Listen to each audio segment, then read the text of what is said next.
네, 국제 정신 분석가 이무석 박사는 마음이라는 책에서 한 가지 미국 예일대학 연구팀에서 보도한 이러한 자료를 이야기를 하고 있습니다. 그 이야기를 살펴보면 첫 번째, 밀가루를 캡슐에 넣어서 진통제처럼 보이게 하고 두통을 호소하는 사람들에게 먹인다라는 거죠. 그런데 놀랍게도 밀가루가 담긴 캡슐인데 이것을 먹고 그 두통을 호소하던 분들의 40% 이상이 두통이 나았다라고 이렇게 이야기를 했다는 것입니다. 그래서 이번에는 두 번째 실험을 합니다. 네, 진통 주사라고 말하며 그 주사기에 그 물을 담아가지고 두통을 호소하는 사람들에게 역시 주사를 이렇게 놓았다고 합니다. 그런데 그 두통을 호소하던 분들의 60%가 두통이 사라졌습니다라고 대답을 했다라는 것입니다. 그래서 이 연구팀에서는 이야기를 합니다. 마음의 그 상태가 중요하다라는 거예요.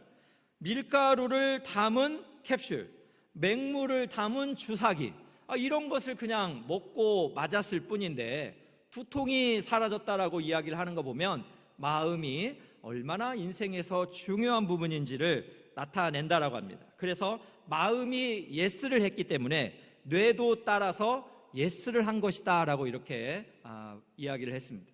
또 다른 실험이 있습니다. 어떤 실험이냐 하면 불면증 환자에게 수면제를 주면서 부정적인 이야기를 하는 거예요.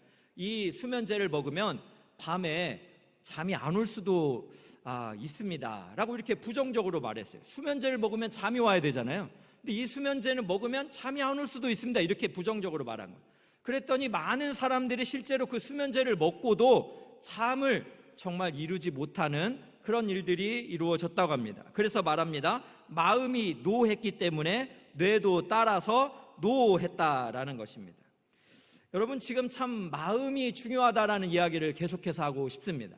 요즘 현대인들은 관리가 중요하다 이런 생각을 하는데 마음 관리가 중요한 시대라는 거예요.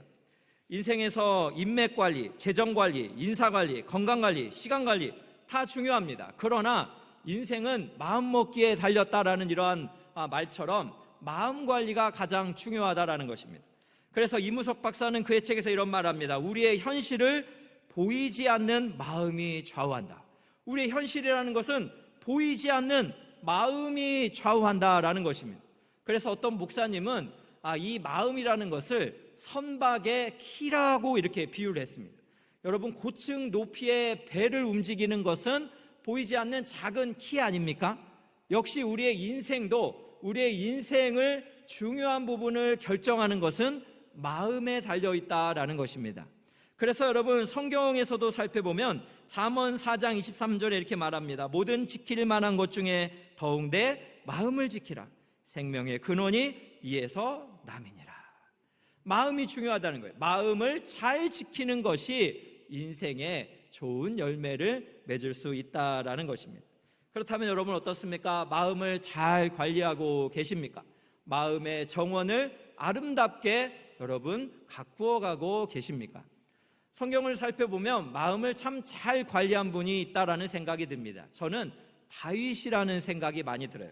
왜냐하면 사도행전 13장을 살펴보면 하나님이 인정하시는 마음을 가지고 있었기 때문에 그렇습니다. 오늘 말씀 사도행전 13장 22절 23절 한번 보겠습니다. 내가 이새의 아들 다윗을 만나니 내 마음에 맞는 사람이라 내 뜻을 다 이루리라 하시더니 하나님이 약속하신 대로 이 사람의 후손에서 이스라엘을 위하여 구주를 세우셨으니 곧 예수라. 하나님이 지금 누구를 만났습니까? 다윗을 만나니까 하나님 마음에 맞는 사람이다 라고 하나님께서 인정하셨다라는 것입니다. 그래서 이렇게 하나님께서는 자신의 마음에 맞는 다윗을 통해서 하나님의 뜻을 이루겠다라고 선언하신 거예요. 그래서 그 하나님의 뜻은 무엇입니까? 다윗의 후손을 통해 예수 그리스도, 즉 우리의 구주를 탄생시키며 인류를 구원하는 이 뜻을 이루시겠다라는 것을 말씀하고 있는 것입니다. 여러분, 이것을 살펴볼 때 이렇게 하나님의 마음에 맞는 마음을 가진 이 다윗은 도대체 어떤 마음을 가지고 있었던 걸까 궁금하지 않습니까? 저는 참 이 사도행전 13장 말씀을 항상 볼 때면서 항상 다윗이 부러웠어요. 하나님의 마음에 합한 마음이란 도대체 어떤 마음일까? 나도 그 마음에 좀 합하고 싶고, 또 그래서 나의 인생에도 하나님의 뜻이 이루어지면 좋겠다, 이런 마음의 소원을 항상 가지고 있었습니다. 여러분, 오늘 그런데 시편 78편을 살펴보면서 하나님의 마음에 합한 마음이 어떤 것인지 한 두 가지 정도 우리 살펴보기 원합니다. 그 첫 번째는 바로 작은 일에 충성된 마음입니다. 작은 일에 충성된 마음이에요. 하나님께서 다윗을, 즉 목동 다윗을 부르셔서 이스라엘의 왕으로 세우십니다. 그런데 다윗의 어떤 부분을 보셨는지 우리가 좀 궁금하지 않습니까? 오늘 말씀 70절 71절을 보니 이렇게 세번역 성경에서 말합니다. 주님의 종 다윗을 선택하시되 양의 우리에서 일하는 그를 뽑으셨다. 암양을 돌보는 그를 데려다가 주님의 백성 야곱과 주님의 유산 이스라엘의 목자가 되게 하셨다라고 말씀하고 있습니다. 하나님께서 다윗을 선택하셨을 때는 다윗이 대단한 전쟁에서 승리한 것이 아닙니다. 또 다윗이 화려한 외모를 가졌거나 엄청난 집안의 출신이어서가 아닙니다. 하나님이 다윗을 선택하셨을 때는 다윗이 양을 치는 목자였다는 거예요. 아무도 주목하지 않는 그러한 2세의 집안에, 그렇게 사람들이 인정하지도 않는 그러한 상태의 다윗을 하나님이 선택하셨어요. 그래서 오늘 말씀 70절에도 양의 우리에서 일하는 그를 뽑으셨다. 71절에도 암양을 돌보는 그를 데려다가 이스라엘의 목자가 되셨다라고 말씀을 하고 있습니다. 그렇다면 다윗은 도대체 양의 우리에서 어떻게 그렇게 일을 했던 것일까? 또 암양을 돌볼 때에는 어떻게 마음을 가지고 있었던 것일까? 하나님은 그의 마음을 보시고 이스라엘의 왕으로 세우셨다는 거죠. 이렇게 다윗이 양을 돌보는 마음을 표현해 주는 부분이 있는데요, 그게 바로 사무엘상 17장에 나오고 있습니다. 이 본문의 배경은 이제 다윗이 골리앗과 싸우겠습니다, 이럴 거예요. 그러니까 사울이 말렸습니다.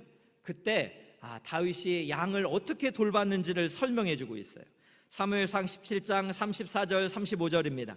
다윗이 사울에게 말하되 주의 종이 아버지의 양을 칠 때에 사자나 곰이 와서 양떼에서 새끼를 물어가면 내가 따라가서 그것을 치고 그 입에서 새끼를 건져내었고 그것이 일어나 나를 해하고자 하면 내가 그 수염을 잡고 그것을 쳐 죽였나이다.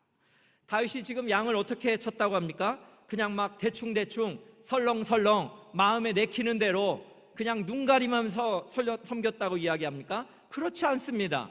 아버지의 양이었습니다. 자신의 양도 아니에요. 그런데 어땠습니까? 사자나 곰이 양떼를 물어가면 목숨을 걸고 따라가서 그의 입에서 새끼를 건져냈다 말합니다. 또 그를 해하고자 하면 어떻게 수염을 잡고 쳐서 죽였다라는 거예요. 아주 목숨 걸고 충성스럽게 자기에게 주어진 양을 돌보는 일을 성실하게 다 감당했다라는 것을 보여주고 있습니다. 여러분, 그렇습니다. 하나님께서는 세상 사람들이 보기에 그렇게 작게 여기지만, 그러나 하나님께서 부여해 주신 사명으로 생각하고 충성스럽게 성실하게 다 하는 사람에게 하나님께서 은총을 베풀어 주신다라는 사실이에요. 그렇다면 여러분은 어떻습니까? 정말 여러분에게 주어진 이 하나하나의 일을 마음을 다해서 다윗처럼 하나님이 나를 보신다라는 이런 경외심 속에서 성실하게 다 하고 계십니까? 제가 이전에 한 인터넷 사이트에서 업무 지시를 거부하는 MZ세대의 3요라는 제목의 이런 기사를 본 적이 있습니다. 네, 이 내용은 무엇입니까? 직장에 이제 상사분이 우리 MZ세대 분들에게 업무를 지시를 하면 우리 귀한 우리 부하 직원들이 3요로 대답을 한대요. 어떻게 대답을 합니까? 제가요? 이걸요? 왜요? 라고 이렇게 대답을 한다. 직장 상사가 이렇게 이것 좀 해주면 좋겠어요. 제가요? 이걸요? 왜요? 라고 이렇게 대답을 한다고 합니다. 제가 이 이야기를 이렇게 참 같이 나누었더니 한 사역반 집사님이 저에게 말합니다. 목사님, 지금은 3요 시대가 아니라 5요 시대입니다. 그 두 가지가 더 추가되었는데 뭐냐면 지금요? 정말요? 추가됐다. 네, 이렇게 참 대화가 좀 필요한 것 같아요. 부하 직원이 힘들 수도 있고 여러 가지 사정이 있겠죠. 그런데 여러분 어떻습니까? 요즘 시대는요, 여러분 일하는 거 그렇게 좋아하지 않습니다. 남들이 하는 굳은 일 왜 내가 해야 됩니까? 저 사람 시키면 되는데 꼭 왜 내가 해야 됩니까? 이런 생각들 가질 때가 있어요. 또 나만 꼭 다 하는 것 같아요. 모든 우리 가정의 일도 나만 다 하는 것 같고, 직장의 일도 나만 다 하는 것 같고, 교회 일도 그냥 나만 다 하는 것 같고, 그러다 보니까 우리에게 부과되는 이 일들이 감사, 즉 하나님 앞에서의 어떤 성실함이 아니라 그렇게 하기 싫은 일, 귀찮은 일, 이런 것들이 되어버리진 않나라는 생각이 들어요. 그런데 여러분, 우리 참 생각을 해볼 게 있습니다. 그것은 무엇이냐면, 하나님께서는 우리의 이 성실한 마음을 굉장히 중요하게 여기셔요. 하나님께서는 이 다윗의 성실함을 보시고 이스라엘의 목자로 세워주셨다라는 거예요. 그렇다면 우리도 이 성실함에 관심을 많이 가져야 되는데, 우리는 이 성실성보다는 어디에 관심이 많습니까? 천재성을 더 위대하게 봅니다. 그래서 이 천재성을 더 극찬을 하면서 우리가 이렇게 박수를 치는 경우가 너무나 많습니다. 그런데 여러분, 이것은 좀 옳지가 않습니다. 이전에 메이저리그 강속구 투수였던 페르로 마르티네즈라는 사람이 있습니다. 이 사람이 한 말이 있는데 한번 들어보세요. 나의 실력을 천부적인 재능으로 평가하는 전문가들을 보면 화가 난다. 내가 이제까지 쌓아온 피눈물 나는 노력이 아까워서이다 라고 말을 했어요. 그러니까 본인이 아주 강속구 투수인데 전문가들이 천부적인 재능을 가졌다라고 말하면 화가 난다는 거예요. 피눈물 나는 노력이 있었는데 그것은 봐주지 않고 천재성에 너무 이렇게 관심을 갖는다라는 것입니다. 여러분, 사람이 참 그렇습니다. 우리는 이 땅에서 난 사람이 따로 있다라고 생각하면서 그 사람을 부러워합니다.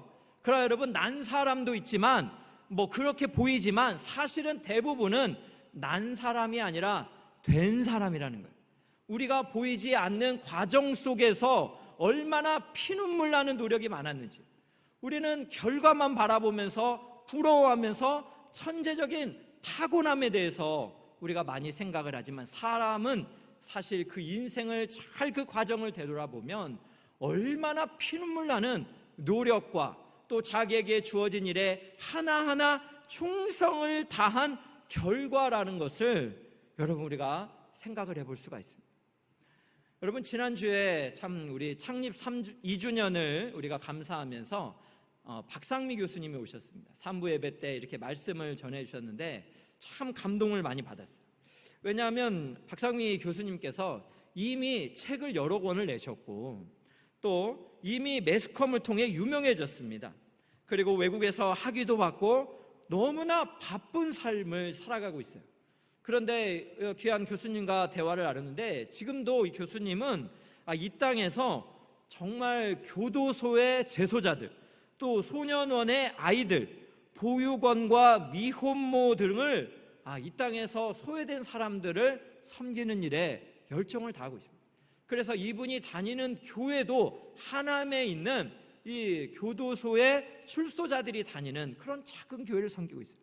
왜 이렇게 교회를 섬깁니까? 라고 이렇게 참 사람들을 섬깁니까? 물어보니까 본인도 살아오면서 가난한 시절이 있었고 너무나 인생이 힘들어서 그렇게 수면제를 먹고 마지막을 생각하면서 3일 만에 그렇게 하나님의 은혜로 그렇게 살아난 그 하나님의 은혜에 대한 감격이 있기 때문에 자신의 위치가 달라졌다 할지라도 자신에게 이렇게 하나님께서 만나게 해주셨던, 그리고 하나님께 처음 고백했던 이 땅에서 소외된 사람들, 가난하고 또 불쌍한 사람들, 또 교도소의 사람들, 소년원의 아이들, 그리고 보육원의 아이들, 그리고 미혼모들을 섬기는 일에 본인이 이렇게 참 최선을 다하고 있다라고 이야기를 했습니다.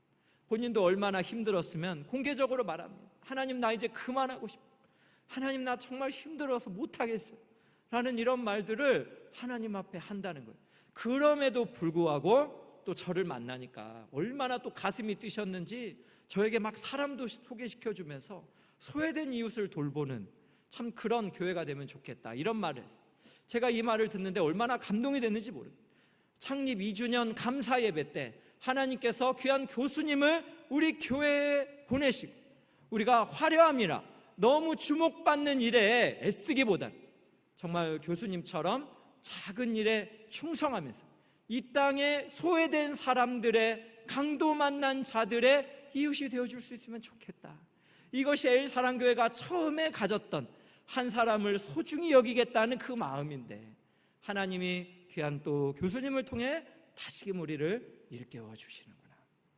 사랑하는 귀한 성도 여러분, 우리 너무나 큰 것에 마음을 두지 말고 현재 우리에게 주어진 일에 최선을 다할 수 있기를 주님의 이름으로 축원합니다. 우리 예수님께서는 이렇게 말씀하셨습니다. 누가복음 16장 10절에 지극히 작은 것에 충성된 자는 큰 것에도 충성되고 지극히 작은 것에 불의한 자는 큰 것에도 불의하니라.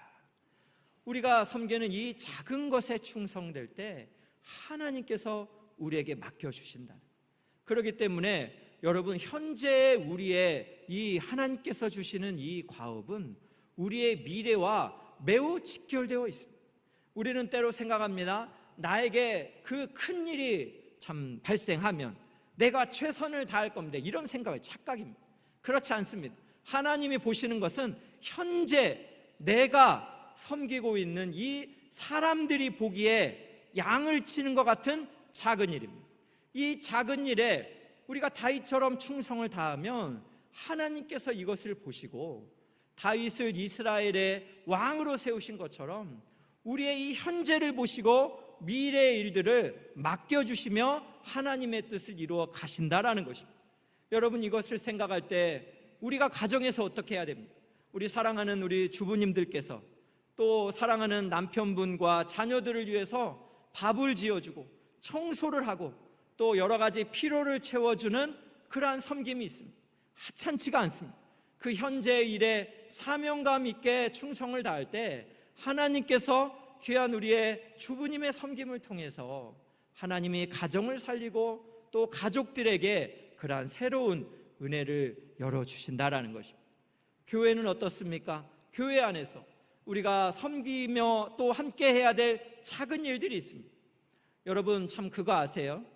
가끔 토요일이 되면 이 참 리사이트홀에 공연이 있습니다. 그래서 밤늦게 끝나면 어느 날 주일 아침에 오면 너무나 막 지저분할 때가 있어요.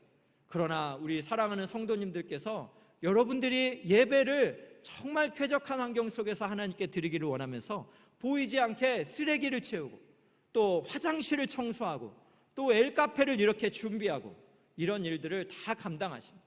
우리 엘사랑교회는 이렇게 보이지 않는 충성스러운 분들의 하나님 앞에서의 작은 일들이 모여서 지금의 예배가 있고 지금의 우리의 공동체가 있습니다. 그렇다면 여러분의 삶 속에서도 한번 적용해 보세요. 여러분의 직장에서 여러분에게 부여된 그 작은 일 속에 어떤 일들을 감당하고 계십니까? 여러분들이 하나님 앞에서 그렇게 성실하게 행하는 그 선한 일을 통해서 하나님께서 영광을 받으실 줄로 믿습니다. 여러분의 오늘에 맡겨진 그 사명을 통해서 하나님께서 여러분의 마음을 보시고 다윗을 통해 이스라엘의 구원자 예수님이 탄생하신 것처럼 여러분들을 통해 하나님의 위대한 일들이 이루어지게 될 줄로 믿습니다.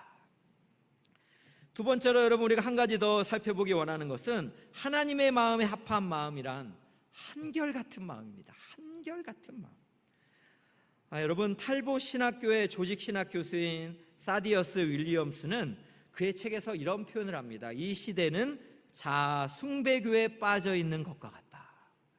여러분, 이 시대를 어떻게 지금 비판했습니까? 자아를 숭배하는 자아 숭배교에 빠져 있는 것과 같다라는 거예요.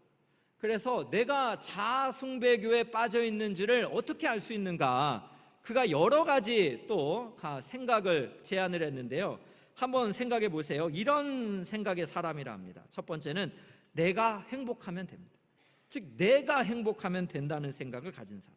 또 내 인생은 내 것이다 라고 생각하는 사람.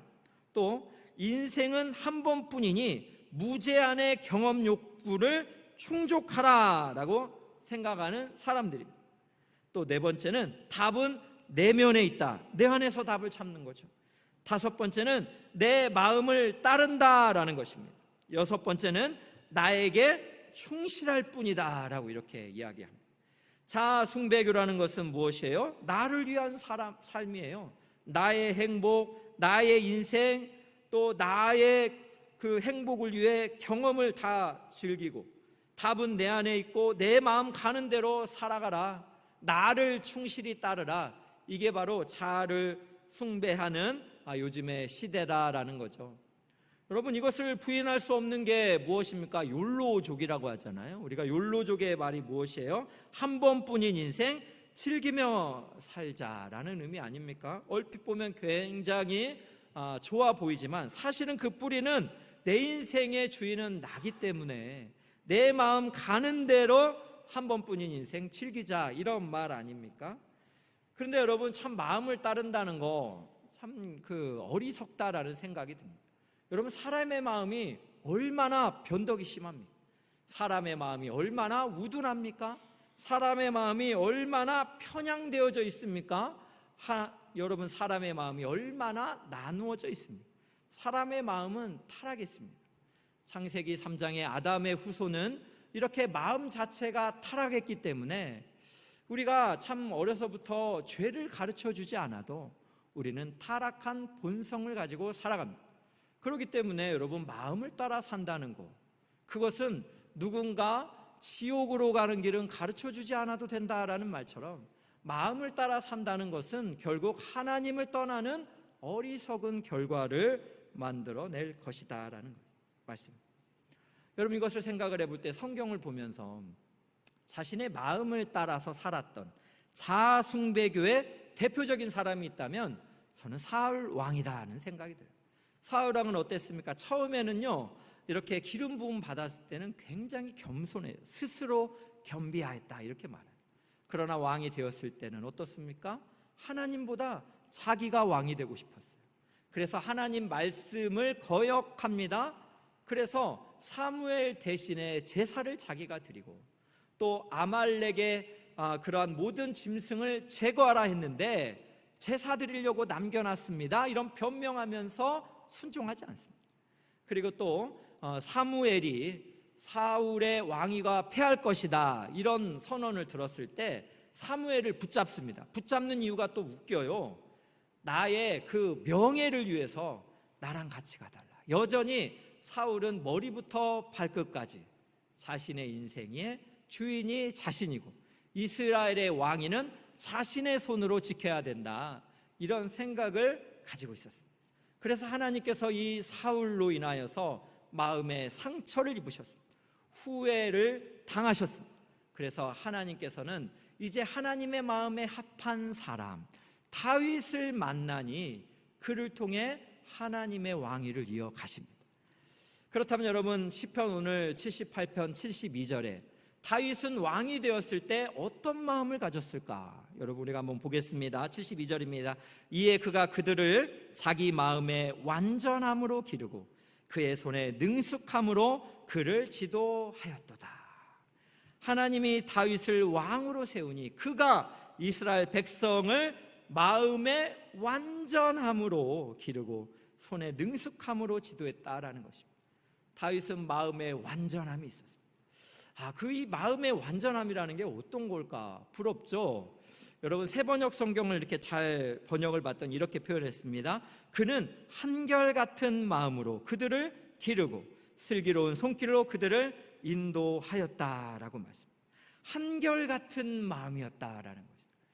다윗은 왕이 되었을 때 하나님을 향한 한결같은 마음을 가지고 있었습니다. 여러 가지 부분에서 우리가 그것을 발견할 수 있는데, 저는 이 다윗의 한결같은 마음을 어디서 살펴볼 수 있냐면, 다윗이 왕이 되었을 때 하나님의 임재를 상징하는 언약궤가 성막에 있는 것을 마음 아파합니다. 그래서 성전 건축을 그렇게 하기를 원했어요. 이게 무엇이냐면, 우리가 대부분 하나님을 찾을 때가 언제입니까? 우리가 가난하고 힘들 때, 고난 중에 있을 때, 전쟁 중에 있을 때, 그때 하나님을 향한 한결같은 마음을 우리가 갖지 않습니다. 그런데 다윗은 어땠다고요? 왕이 되었는데, 평안함이 임했는데 은혜를 주신 하나님을 생각하며 하나님의 언약궤가 성막에 있는 것을 아파합니다. 여러분, 다윗의 이 한결같은 마음이 얼마나 우리가 감동이 되는지 몰라요. 이 한결같은 마음이 어떠했는지 열왕기상 15장 5절은 이렇게 말해요. 이는 다윗이 햇사람 우리아의 일 외에는 평생에 여호와 보시기에 정직하게 행하고 자기에게 명령하신 모든 일을 어기지 아니하였습니다. 다윗이 평생에 어떠했다고요?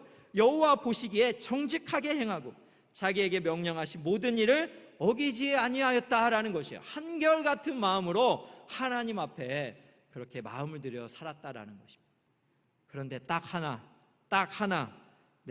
열왕기상 기자가 이야기하죠. 한번 다시 5절을 보면 이는 다윗이 햇사람 우리아의 일 외에는, 햇사람 우리아의 일이 무엇입니까? 다윗은 우리아의 아내 밧세바를 동침합니다.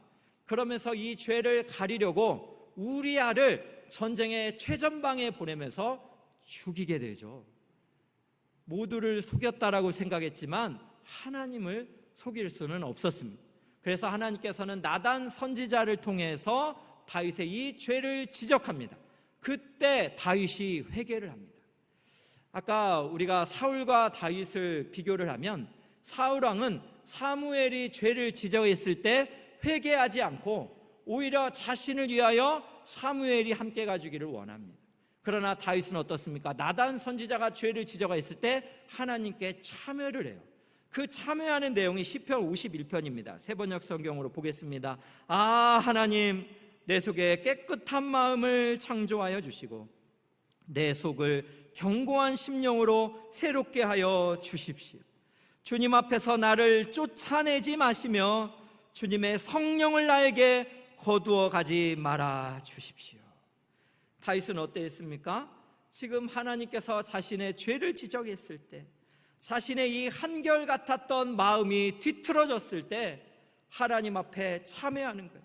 깨끗한 마음을 주시옵소서. 내 속에 견고한 심령으로 새롭게 하여 주시옵소서. 하나님이여 나를 쫓아내지 마시고 죄의 성령을 거두어 가지 말아 주시옵소서.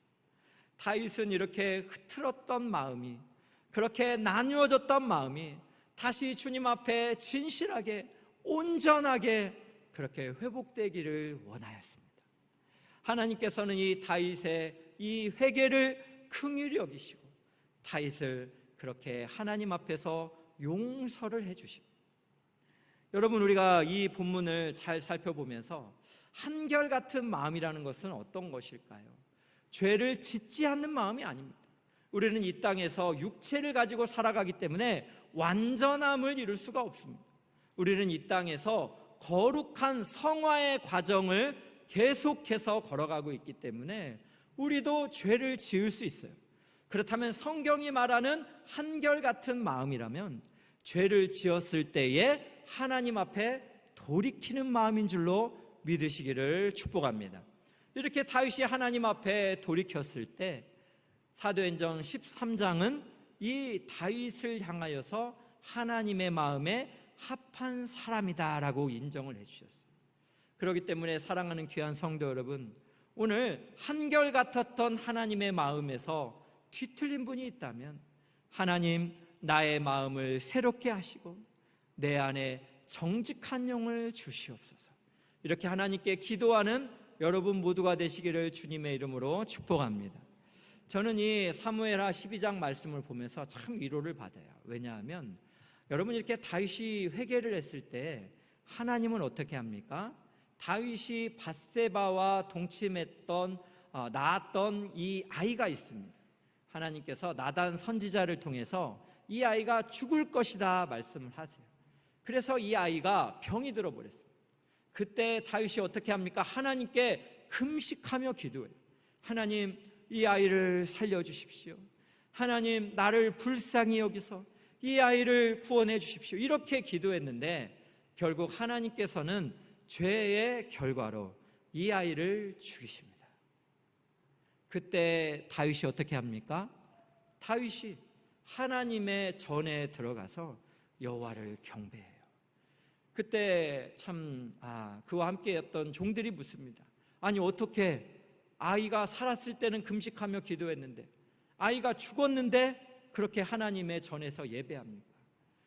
그때 다윗이 하나님을 향한 한결같은 마음을 보여줘요.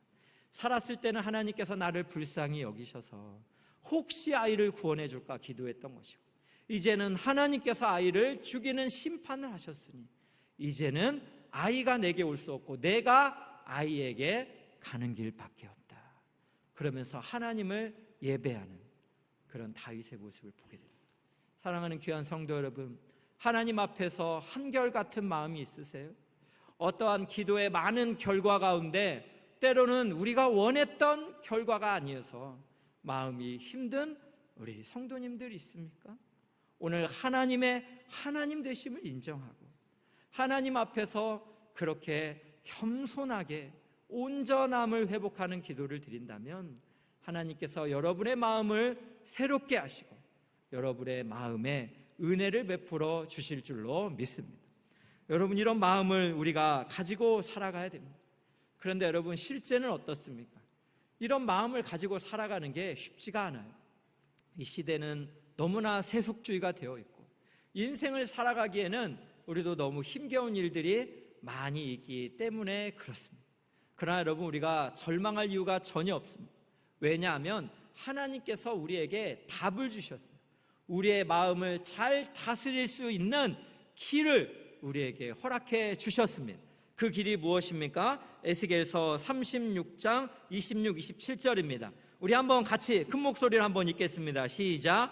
또 새 영을 너희 속에 두고 새 마음을 너희에게 주되 너희 육신에서 굳은 마음을 제거하고 부드러운 마음을 줄 것이며 또 내 영을 너희 속에 두어 너희로 내 율례를 행하게 하리니 너희가 내 규례를 지켜 행할지라 라고 말씀하고 있습니다. 하나님께서 우리의 부패한 마음에 무엇을 주신다고요? 새 마음, 즉 새 영을 우리에게 허락하여 주신다라는 것입니다. 새 영을 허락하여 주셔서 돌같이 굳은 우리의 마음을 하나님께서 부드러운 마음으로 새롭게 하신다라는 약속입니다. 여러분, 그래서 우리는 하나님의 영을 의지할 때 우리의 마음을 우리가 다스리게 될 줄로 믿으시기를 축복합니다. 여러분, 이것을 또 보여주는 말씀이 로마서 8장 5, 6절입니다. 한번 보겠습니다. 육신을 따르는 자는 육신의 일을, 영을 따르는 자는 영의 일을 생각하나니 육신의 생각은 사망이요 영의 생각은 생명과 평안이라. 여기서 여러분, 생각이라는 말이 헬라어로는 프로네마라는 말인데 이 말이 마음이라는 뜻인 거예요. 마음이라는 의미를 가지고 있어요. 그러니까 육신의 생각, 육신의 마음은 사망이요 영의 생각, 영의 마음은 생명과 평안이라. 그렇기 때문에 사랑하는 귀한 성도 여러분, 우리가 영의 마음, 영의 생각을 가질 때 우리가 생명과 평안을 얻게 될 줄로 믿으시기를 축복합니다. 여러분, 이것을 궁극적으로 보여주는 말씀이 어디에 있습니까? 복음서에서의 제자들이에요. 복음서의 제자들은 그들이 작은 일에 그렇게 충성하는 사람들이 아니었습니다. 예수님이 왕이 되시면 한 권력 차지할까 이런 생각이 많아서 그들은 작은 일에 그렇게 충성된 사람이 아니라 누가 크냐를 그렇게 갈망했던 사람들이에요. 그리고 예수님의 복음서의 제자들은 어떻습니까? 예수님과 함께 죽을지언정 주를 떠나지 않겠습니다, 그렇게 장담했지만 결국에는 예수님이 십자가에 못 박힐 때 다 배신하고 도망쳤던 연약한 사람들입니다. 그러나 여러분, 사도행전에 보면 예수님의 제자들은 어떠했습니까? 그들은 예수 안에서 서로의 필요를 채워주고 작은 섬김을 충성스럽게 감당했습니다. 그들은 또한 죽음의 위협 속에서 예수를 그리스도라 정하며 전하면서 그렇게 복음 앞에 담대한 사람들이 될 수 있었습니다. 그러면 복음서의 제자들과 사도행전의 제자들의 결정적인 차이가 무엇입니까? 오직 성령이 너희에게 임하시면 너희가 권능을 받고, 오직 성령이 우리에게 임하시면 우리가 육신의 생각, 육신의 마음이 하나님의 마음에 합한 마음으로 살아갈 수 있게 될 줄로 믿습니다. 결론을 맺겠습니다. 하나님의 마음에 합한 마음은 어떤 마음입니까? 첫째, 작은 일에 충성된 마음입니다. 두 번째, 한결같은 마음입니다. 하나님께서는 이렇게 작은 일에 충성되고 한결같은 마음을 가지고 살아가는 다윗을 통해서 하나님의 뜻을 이루었다라는 것이 오늘 시편 78편의 말씀입니다.